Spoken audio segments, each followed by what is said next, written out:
Good evening. ನಿಮಗೆ ಗೊತ್ತಿದೆ U P S C ಅಂತ ಬಂದಾಗ ಎಥಿಕ್ಸ್ ಮತ್ತು ಎಸ್ ಎ ಈಗ ಮಚ್ ಇಂಪಾರ್ಟೆಂಟ್. ಯಾವ ಥರ ಇಂಪಾರ್ಟೆಂಟ್ ಅಂತಂದರೆ ನೀವು ನೋ ದ್ಯಾಟ್ 250 + 250 ಈಗ 500 ಮಾರ್ಕ್. ಒಂದು ಆಪ್ಷನಲ್ 500 ಮಾರ್ಕ್ ಇದೆ ಆ್ಯಂಡ್ ಎಸ್ ಎ 250 ಮಾರ್ಕ್. ಎಲ್ಲರೂ ಎಸ್ ಎಯನ್ನು ಚೆನ್ನಾಗಿ ಬರೀತಾರೆ, ಅದು ಸುಳ್ಳು. ಎಲ್ಲರೂ ಚೆನ್ನಾಗಿ ಬರೆಯಲ್ಲ, ಅದು ಕೂಡ ಸುಳ್ಳು.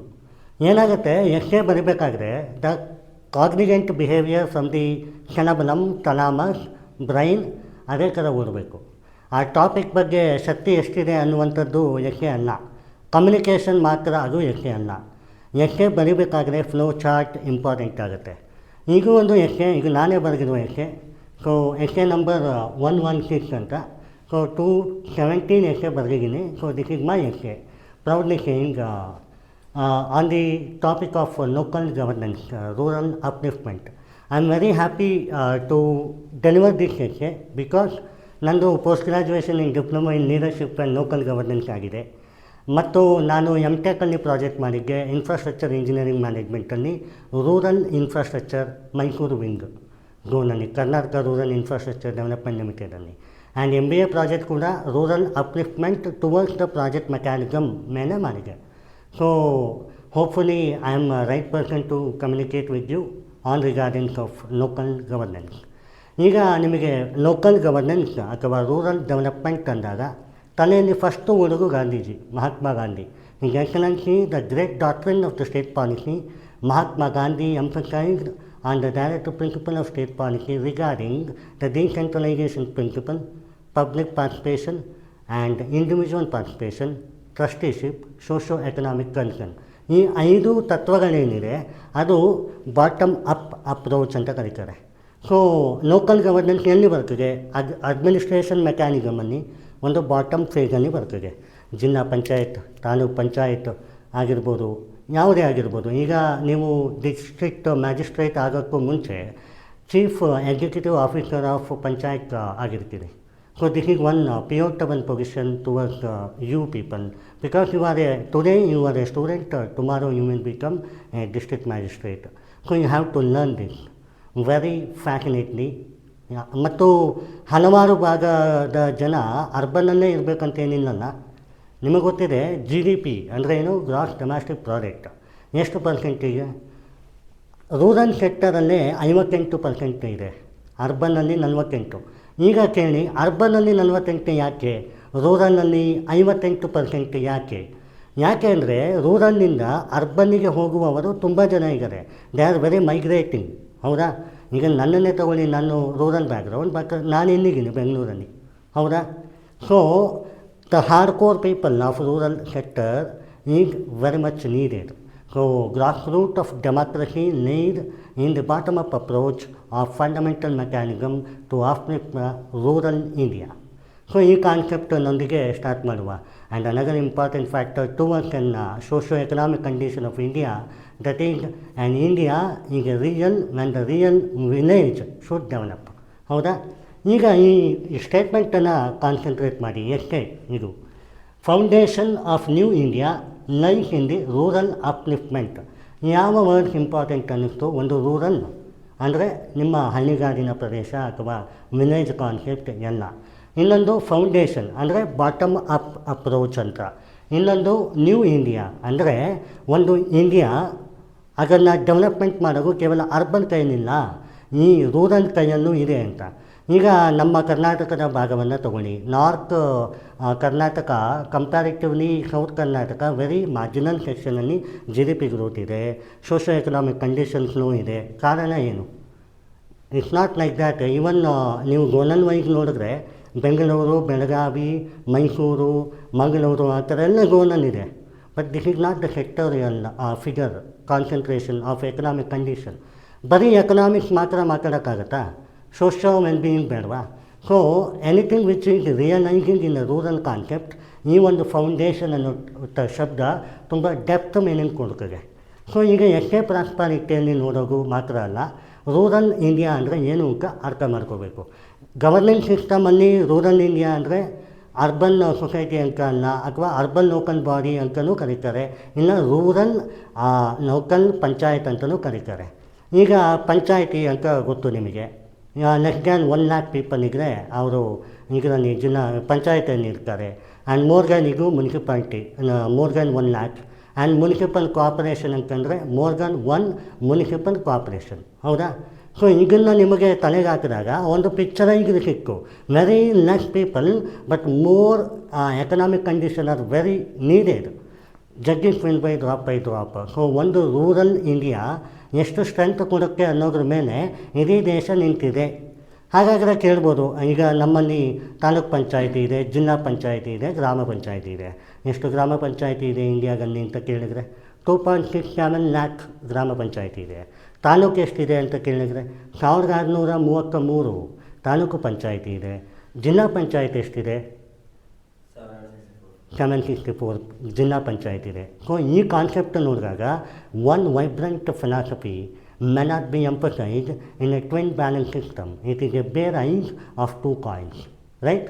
ಸೊ ಈಗ ನೋಡಿ, ಈಗ ಇಂಟ್ರೊಡಕ್ಷನ್ ಬರೆಯುವಾಗ ನೀವೊಂದು ಕೇಸ್ ಸ್ಟಡಿ ಕ್ರೂ ಮಾಡ್ಬೋದು. ಏನಂತ ಮಾಡ್ಬೋದು? ಎ ರಿಯಲ್ ವಿಲೇಜ್ ಒಂದು ಡೆವಲಪ್ಮೆಂಟ್ ಬಗ್ಗೆ ಕೇಳಿಗಲ್ಲ. ಫೌಂಡೇಶನ್ ಈಗ ನ್ಯೂ ಇಂಡಿಯಾ ಅಂದರೆ ಒಂದು ಫೌಂಡೇಶನ್ ಹಾಕಬೇಕು ಅಂದರೆ ನ್ಯೂ ಇಂಡಿಯಾ ಡೆವಲಪ್ ಆಗಬೇಕು ಅಂದರೆ foundation important. Towards an upliftment of rural India. ನೀವು ಇಲ್ಲಿ ಹುಷಾರಾಗಿ ನೋಡಿ, ಅಪ್ಲಿಫ್ಟ್ಮೆಂಟ್ ಆಫ್ ರೂರಲ್ ಇಂಡಿಯಾ. ಅವರು ಅಪ್ಲಿಫ್ಟ್ಮೆಂಟ್ ಆಗಿದೆ ಅಂತ ಹೇಳ್ತಾ ಇದ್ದಾರೆ? ಇಲ್ಲ. This is the mark oriented scheme. Rural India ಎಲ್ಲರಿಗೂ ಬರುತ್ತೆ, ಯಾರು ಬೇಕಾದರೂ ಬರಿಬೋದು. ಅಪ್ಲಿಫ್ಟ್ಮೆಂಟ್ ಆಗಿಲ್ಲ, ಆಗಿದೆ ಅನ್ನುವಂಥ ಜಡ್ಜ್ಮೆಂಟ್ ಕೆಪಾಸಿಟಿ ಇದೆಯಲ್ಲ, ಅದರಲ್ಲಿ ನಿಮ್ಮ ಮಾರ್ಕ್ಸ್ ನಿಂತಿದೆ. ಸೊ ಈಗ ಎಷ್ಟೇ ನೀವು ಬರೀತೀರಾ, ಯಾವ ಕಾನ್ಸೆಪ್ಟ್ ಬರೀತೀರಿ, ಅಪ್ಲಿಫ್ಟ್ಮೆಂಟ್ ಯಾವ ಥರ ಮಾಡಬೇಕು ಅನ್ನುವಂಥದ್ದು ಒಂದು ಪಿಕ್ಚರ್ ಸಿಕ್ಕು. ಬಿಫೋರ್ ಅಪ್ಲಿಫ್ಟ್ಮೆಂಟ್ ಏನಿದೆ, ಈಗೇನಿದೆ, ಯಾವ ಥರ ಅನ್ನುವಂಥದ್ದು, ನ್ಯೂ ಇಂಡಿಯಾ ಆಗಲಿಕ್ಕೆ ಈಗ ಏನು ಕಾಂಟ್ರಿಬ್ಯೂಷನ್ ಕೊಡ್ತಿದೆ ಅಂತ. So let's concentrate. ಎಕ್ಸಾಂಪಲ್ ಕೊಡ್ಬೋದು. ನಮ್ಮ ದಿಗಂಪುರ್ ಗ್ರಾಮ panchayat one of the ಡಿಗ್ನಿಟರಿ rural India. ಈಗ ನೋಡಿ, ಟಿಲ್ ಏಜ್ ಅಂತ ಒಂದು ಕಾನ್ಸೆಪ್ಟ್ ಇದೆ government of India. Till age ಅಂದರೆ ಟೌನ್ ಪ್ಲಸ್ ವಿಲೇಜ್ ಅಂತ. ಈ ಕಾನ್ಸೆಪ್ಟನ್ನು ತರಬೇಕು ಅಂತಂದರೆ ಬಾಟಮ್ ಅಪ್ ಅಪ್ರೋಚಿಂದ ಸಾಧ್ಯ ಅಂತ ಹಾನರಬಲ್ NK ಸಿಂಗ್ ಕಮಿಟಿ 2019 ಹೇಳಿದ್ದಾರೆ. ಹೀಗೆಲ್ಲ ಈ doctor and he quoted in a committee, NK Singh committee. ಅದನ್ನು ನೀವು ಕೋಟ್ ಮಾಡಿ ಸ್ಟಾರ್ಟ್ ಮಾಡ್ಬೋದು. ನಾನು ಈಗ 2019 ಬರೆದಂಥ ಆಯಿತೆ. ಸೊ ಆವಾಗ ಏನಿತ್ತು ಪಿಕ್ಚರೈಸ್ ಮೈಂಡ್ ಹಾಗೆ ಬರೆದಿದ್ದೀನಿ. ಬಟ್ ಇಫೆಕ್ಟ್ ಆನ್ ಈಗ ನನ್ನ ಕೇಳಿದ್ರೆ NK ಸಿಂಗ್ ಕಮಿಟಿ ನಾನು ರೆಫರ್ ಮಾಡ್ತೀನಿ, one of the criteria. And ಈಗ ನೋಡಿ, NK ಸಿಂಗ್ ಕಮಿಟಿನೇ ಯಾಕೆ ಅನ್ನುವಂಥದ್ದಂದರೆ 2024 ಬಜೆಟಲ್ಲಿ ಲೋಕಲ್ ಗವರ್ನೆನ್ಸಿಗೆ ಒಂದು ಶಕ್ತಿಯನ್ನು ತುಂಬಬೇಕು, ಫಂಕ್ಷನರೀಸ್ ಅನ್ನು ತುಂಬಬೇಕು ಅನ್ನುವಂಥದ್ದನ್ನು ಹೇಳಿದ್ದಾರೆ. ಸೊ ಇಟಿಗೆ well known quote, well known statistics and budgetary ಅಲೋಕೇಶನನ್ನು ಕೂಡ ಬಂದಿದೆ. ಸೊ ಅದನ್ನು ಬರಿಬೋದು. ಆ್ಯಂಡ್ ದಿಗಂಪುರ್ ಗ್ರಾಮ ಪಂಚಾಯಿತಿಯನ್ನು ಬರಿಬೋದು. ಎಲ್ಲದಕ್ಕಿಂತ ಕಾನ್ಸ್ಟಿಟ್ಯೂಷನಲ್ ವ್ಯಾಲಿಡಿಟಿ ಅಂತ ಬಂದಾಗ article 243, 73rd and 74th amendment. 73rd ಅಂತ ಬರೋದು ರೂರಲ್ ಆ್ಯಂಡ್ 74th ಅಂತ ಬರೋದು ಅರ್ಬನ್ ಲೋಕಲ್ ಬಾಡಿ. ಇನ್ನು ಕನ್ಫ್ಯೂಸಿಂಗ್ ಆಗೋದೇನು ಗೊತ್ತಾ, ರೂರಲ್ ಲೋಕಲ್ ಬಾಡಿ ನಾವು ನಂಬ್ತೀವಿ, ಅರ್ಬನ್ ಕೂಡ ಲೋಕಲ್ ಬಾಡಿ ಇದೆ ಅಂತ ನಂಬ್ತೀರಾ? ಎಷ್ಟು ಜನಕ್ಕೆ ಗೊತ್ತು? ಇದೆ. ಜೊತೆಗೆ ಸೆಮಿ ರೂರಲ್, ಆ ಕಡೆ ಟೌನ್ ಕೂಡ ಆಗಿರೋದಿಲ್ಲ, ಈ ಕಡೆ ತುಂಬ ವಿಲೇಜು ಆಗಿರೋದಿಲ್ಲ. ಸೊ ಅರ್ಬನ್ ಲೋಕಲ್ ಬಾಡಿ ಅಂತಾರೆ. ಅದಕ್ಕೆ 74th ಅಮೆಂಡ್ಮೆಂಟನ್ನು ಮಾಡಿದ್ದಾರೆ. ಸೊ ಇದೊಂದು. ಆ್ಯಂಡ್ ಸಬ್ಜೆಕ್ಟ್ಗಳನ್ನು ನೋಡಬೇಕು. 11th ಶೆಡ್ಯೂಲ್, 12th ಶೆಡ್ಯೂಲ್ ಅಂತ. 11th ಶೆಡ್ಯೂಲಲ್ಲಿ ಎಷ್ಟು ಸಬ್ಜೆಕ್ಟಿಗೆ? 28 ಸಬ್ಜೆಕ್ಟಿಗೆ. 12th ಶೆಡ್ಯೂಲ್ನಲ್ಲಿ ಎಷ್ಟಿಗೆ? 18 ಸಬ್ಜೆಕ್ಟಿಗೆ. ಇದು purely development of the local body. ಹೌದಾ? ಕಾನ್ಸ್ಟಿಟ್ಯೂಷನಲ್ ಫಿಗರ್ ಮುಗೀತು, ಈ ಕಾನ್ಸೆಪ್ಟ್ ಗೊತ್ತಾಯಿತು. ಇನ್ನು ನಮ್ಮ ಹಿಸ್ಟಾರಿಕಲ್ ಫಿಗರ್ ತೊಗೊಳ್ಳಿ. ಚೋಲಾ ಡೈನಾಸ್ಟಿ ಈಗ one among the state policy to develop the rural economy. ಅಲ್ಲಿ ಡೆವಲಪ್ ದ ರೂರಲ್ ಸೆಕ್ಟರ್ ಅಂತ ಮಾತಾಡಲಿಲ್ಲ, ಎಕನಾಮಿಕ್ ಪೇಯರ್ ಮಾತಾಡಿದ್ದಾರೆ. ಚೋಳಾ ಡೈನಾಸ್ಟಿ, ರಾಜರಾಜ ಚೋಳ ಅಂತ, ರಾಜರಾಜ ಚೋಳ 1, ಆಯಿತಾ. ಇನ್ನೊಂದು ಹರಪ್ಪ ನಾಗರಿಕತೆ, ಮೊಹೆಂಜೊದಾರೋ ನಾಗರಿಕತೆ, ಇಂಡಸ್ ವ್ಯಾಲಿ ಸಿವಿಲೈಸೇಷನ್ ತೊಗೊಂಡ್ರೆ ನಿಮಗೆ ಧೋಲಾವೀರ ಅನ್ನುವ ಒಂದು ಪಿಕ್ಚರ್ ಬರ್ತದೆ. ವಾಟರ್ ಮ್ಯಾನೇಜ್ಮೆಂಟ್ ಎಲ್ಲಿದೆ? ಧೋಲಾವೀರ ಎಲ್ಲಿತ್ತು? ಇದಕ್ಕೆ rural India. Rural India means ಅವಾಗಿನ ಒಂದು ಡೈನಾಸ್ಟಿ. ಹೌದಾ? ಸೊ ಅದನ್ನು ತೊಗೋಬೋದು ಕಾನ್ಸೆಪ್ಟು. ಸೊ ಈ ಕಾನ್ಸೆಪ್ಟಿನೊಂದಿಗೆ ಸ್ಟಾರ್ಟ್ ಮಾಡ್ಬೋದು. ಅಥವಾ ಡೈರೆಕ್ಟ್ ಹಿಟ್, ಏನು ಒಂದು quotation through decentralisation governance not in the basket of the urban bodies, it is in the basket of the rural bodies. ಯಾರು ಹೇಳಿದ್ರು? ಜವಾಹರ್ಲಾಲ್ ನೆಹರು ಅವರು ಹೇಳಿದರು. ಇದನ್ನು ಡೈರೆಕ್ಟಾಗಿ ಬರೆದು ಕೋಟ್ ಮಾಡ್ಬೋದು. ಬಟ್ ಮಾರ್ಕ್ಸ್ ಅಷ್ಟು ಫೆಚ್ ಆಗಲ್ಲ. ಬಿಕಾಸ್ ಎಲ್ಲರಿಗೂ ಗೊತ್ತಿರುವ ಸತ್ಯ ನೀವು ಹೇಳಿದರೆ ಫೆಚ್ ಆಗುತ್ತಾ? ನಂಬರ್ ಒನ್, ಒಂದು ಎಷ್ಟೇ ಒಂದು ಪ್ಯಾಟರ್ನನ್ನು ಬರೀಬೇಕು, ಇನ್ನೊಂದು ಎಷ್ಟೇ ಇನ್ನೊಂದು ಪ್ಯಾಟರ್ನನ್ನು ಬರೀಬೇಕು. So this is one concept. ಎರಡನೇ ಪಾಯಿಂಟ್ ಏನಾಗುತ್ತೆ, ಇಂಟರ್ಲಿಂಕಿಂಗ್ ಆಫ್ ದ ಕಾನ್ಸೆಪ್ಟ್ ಅಂತ. ಈಗ ನೋಡಿ, ಇನ್ನೇನಿಗೆ foundation of the new India like in the rural upliftment. First you have to address why it is not. Foundation ಯಾಕೆ ಆಗ್ತೀರಾ, ರೂರಲ್ ಡೆವಲಪ್ಮೆಂಟ್ ಯಾಕೆ ಬೇಕು, ಏನಾದರೂ ಆಗಿರಬೇಕೇ. ಸೊ ಅಲ್ಲಿ ಎಕನಾಮಿಕ್ ಕಾನ್ಸೆಪ್ಟ್ ಬರಬೇಕು. ವುಮೆನ್ ರೋಲ್ 33% ರಿಸರ್ವೇಷನ್ ಅಂತ ಹೇಳಿದರು, ಪಾಸ್ಟ್ 2011 ಸೆನ್ಸಸ್ ಅನ್ನು ಹೇಳಿದರು. ಬಟ್ ಈಗ 50% ರಿಸರ್ವೇಷನ್ ಮಾಡಿದೆ. ಮೊದಲು ಯಾವ ಸ್ಥಿತಿ ಇತ್ತು ಅಂತ ಗೊತ್ತಾ? ಇಲ್ಲ. ರಾಜಸ್ಥಾನ್ ಒಂದು ಕೊಟೇಶನ್ ಇದೆ, it is well witnessed in the one of the historical figures. ಅವರು IB ಎಲ್ಬರೂನಿ ಅಂತ ಅವ್ರ ಹೆಸರು.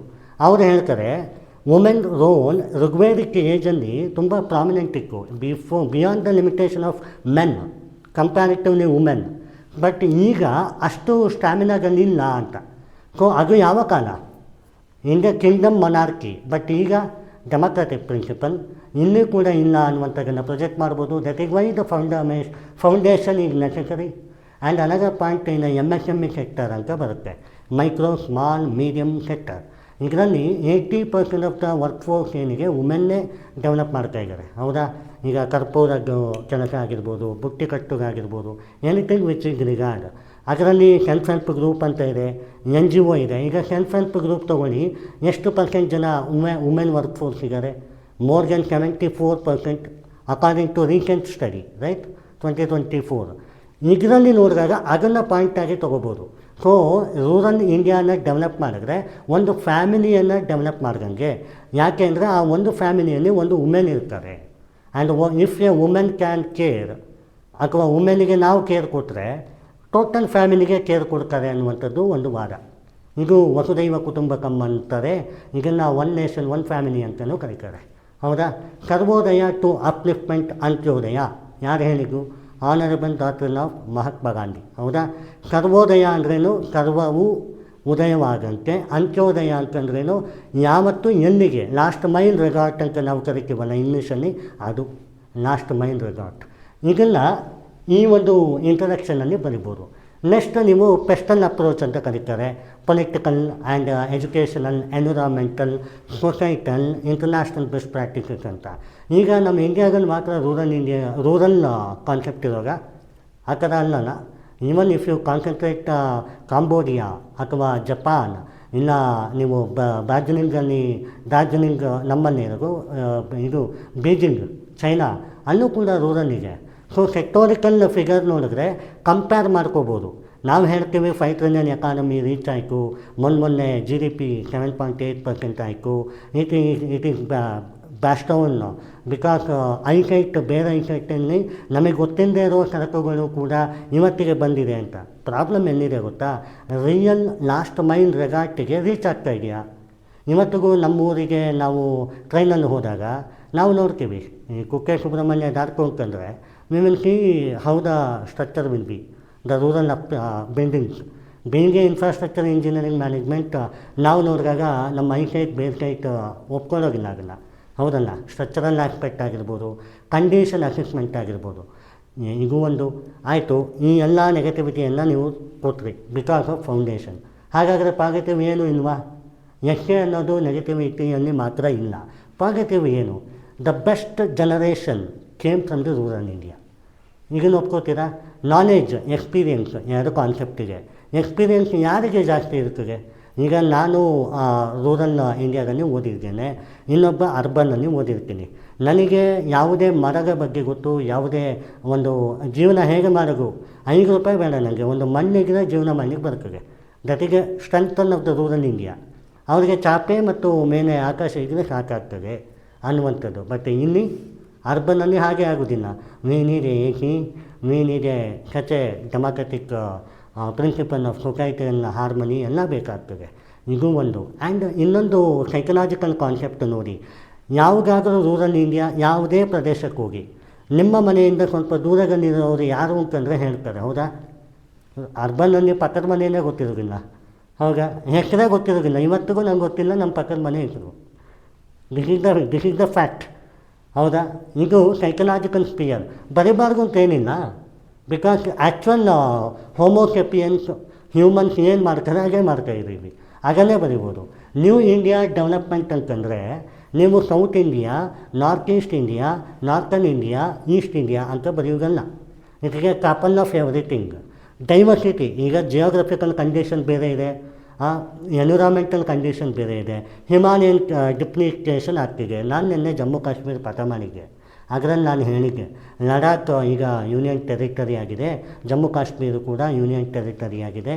ಬಟ್ ಜಮ್ಮು ಕಾಶ್ಮೀರದಲ್ಲಿ ಪಾಪ್ಯುಲೇಷನ್ ಜಾಸ್ತಿ ಇದೆ, ಆದರೆ ಇಲ್ಲಿ 3 ಲ್ಯಾಕ್ ಅಷ್ಟೇ ಇದೆ ಲಡಾಖಲ್ಲಿ. ಯಾಕೆ? Both are in rural sector only. ಸಚ್ಚೆ ಒಂದೊಂದು ಕಂಡೀಷನ್ ಒಂದೊಂದು ಎತ್ನಿಕ್ ಡಿಗ್ನಿಫೈ ಆಗಿ ಇರ್ತದೆ. ಯಾಕೆ ಹಾಗಾಗಿದೆ?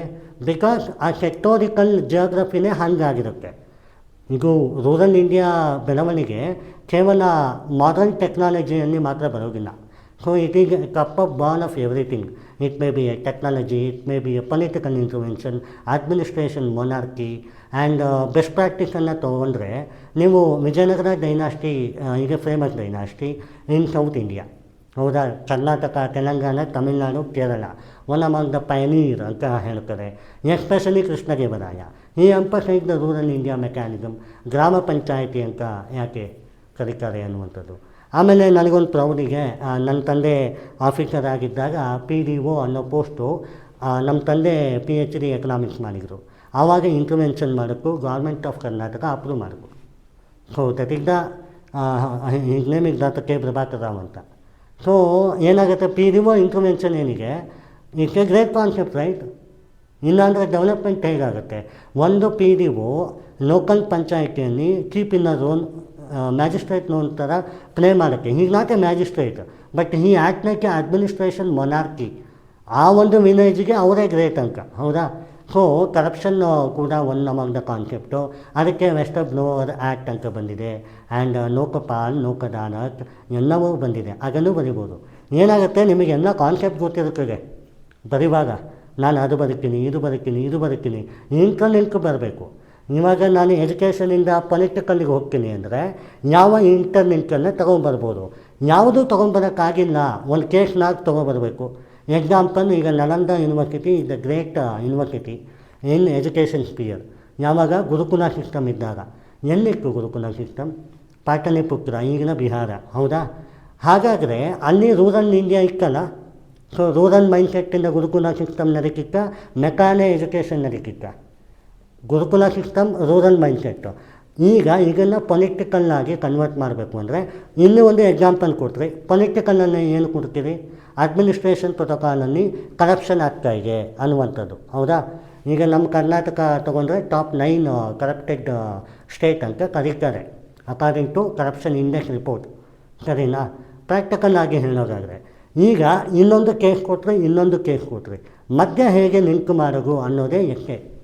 ಹೇಗೆ ಮಾಡ್ತೀರಿ ನೀವು? Coming to education to political ಅಂದಾಗ ಮಧ್ಯ ಏನಿದೆ? Voice. People should want to become the voice of the voiceless people ಅಂತ ಹೇಳಿ ಬರಿಬೇಕು. ಅವಾಗೇನಾಗುತ್ತೆ, ನೀವು ಈಸಿಯಾಗಿ in the sphere of the view of political concern ಅಂತ ಬರೀಲಿಕ್ಕಾಗಲ್ಲ. ಸೊ ಒಂದು ಎಷ್ಟೇ ಮೆಚುರಿಟಿಯೊಂದಿಗೆ ಬರೀಬೇಕು. ನಾಲೆಜ್ ಇಂಪಾರ್ಟೆಂಟಾ? ಎಸ್, 40%. ನಿಮ್ಮ ಒಂದು ಎಕ್ಸ್ಪೀರಿಯನ್ಸ್ ಇಂಪಾರ್ಟೆಂಟಾ? ಅದು ಕೂಡ 20%. ಮೋರ್ ದ್ಯಾನ್ ದ್ಯಾಟ್, ಓದಿದವನಿಗೆ ಕಥೆಯ ರೂಪದಲ್ಲಿರಬೇಕು, ಅಥವಾ ಟೂ ಮಚ್ ಫ್ಯಾಕ್ಟ್ ಹಾಕೋದು, ಅಥವಾ ಎಕ್ಸಾಗರೇಷನ್ ಆಗಿ ಬರೆಯೋದು, ಅಥವಾ ಕನೆಕ್ಷನ್ನನ್ನೇ ತುಂಬ ಡೆವಲಪ್ ಮಾಡೋದು. It's not a one ball of basket. So if you concentrate this SK 10 pages ಇದೆ. ನಾನು ಇದನ್ನೆಲ್ಲ ಓದ್ಕೊಂಡು ಕೂತ್ರೆ I think you are not going to feasible on this. ನಿಮಗೆ ಇದನ್ನು ನಾನು ಕೊಡ್ತೀನಿ ನಿಮಗೆ. ಸೊ ನನ್ನ ಈ ವಾದ ಏನಂದರೆ, ಒಂದು ಎಸ್ಕೆ ನೀವು ಫಸ್ಟಿಗೇನೋ ಒಂದು ಇಂಟ್ರೊಡಕ್ಷನಲ್ಲಿ ಬರೀತೀರಲ್ಲ, ಹಾಗೆ ಲಾಸ್ಟಲ್ಲೇ ಬರಬೇಕು, ಅದೇ ಬರಬೇಕು. ಫಸ್ಟಿಗೆ ಯು ಕೋರ್ಟನ್ನು Nalanda university, you have to end with in Nalanda university. That shows your maturity, the concept of vibrant philosophy.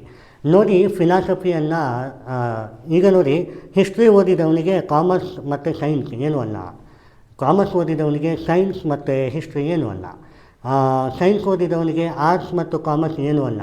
That is bullshit, nothing like that. Each and every domain is much important. Problem ಏನಾಗುತ್ತೆ, ಸ್ವೀಕಾರ ಮಾಡಿಕೊಳ್ಳುವ psychological problem ಇರ್ತದೆ. So psychologically, if you concentrate, everything which laid in the principle of the brain, right? 8 millions of the brain cell ಇದೆ, 1.5 ಮಿಲಿಯನ್ಸು brain support ಮಾಡ್ತದೆ. ನಿಮ್ಮ ಯಾವುದೇ ಒಂದು emotion experience ಆಗಿ ಕನ್ವರ್ಟ್ ಆಗುತ್ತೆ ಬಿಫೋರ್ ನಾಲೆಜ್.